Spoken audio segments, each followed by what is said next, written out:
வீட்டுக்கு போய் உட்காந்து அந்த அக்காவை டார்ச்சர் பண்ணியிருக்காங்க.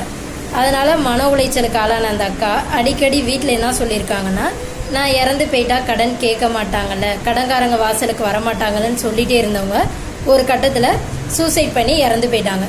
Micro finance collection team agents பணம் வசூல் பண்ண போனால் கஸ்டமர் பணம் கட்ட முடியலன்னு சொன்னால் என்ன சொல்கிறீங்க? நீ செத்து போயிட்டா இன்சூரன்ஸ் கிளைம் பண்ணிடுவேன்ல, நான் ஏன் உன் வீட்டு வாசலுக்கு வந்து நிற்க போகிறேன் அப்படின்னு கேட்குறீங்க. இல்லை, நான் கேட்குறேன், கோடி கோடியாக பணம் வாங்கிட்டு நிக்கோபார் தீவுக்கும் வெளிநாட்டுக்கும் தப்பிச்சு போகிறவங்கள என்ன பண்ணிட்டீங்க? என்ன கேள்வி கேட்டுட்டீங்க? தினக்கூலிக்கு வேலை செஞ்சு கஷ்டப்பட்டு கடனை கட்ட முடியல, டைம் கொடுங்க அப்படின்னு உங்ககிட்ட கேட்டால் மட்டும் நீ ஏன் வாழ்கிற, லோன் கட்டவே வழி இல்லை, நீ எதுக்கு இருக்க, செத்து பேர், சாப்பாடு சாப்பிட்றியா, இல்லை பொருள் அடகு வச்சு கட்டு, இல்லை வேறு யார்கிட்டையாவது கடை வாங்கி கட்டு, அதை அந்த பணம் வந்தோடனே நீ திருப்பி கொடுத்துக்க, இப்படியெல்லாம் கேள்வி கேட்குறீங்க.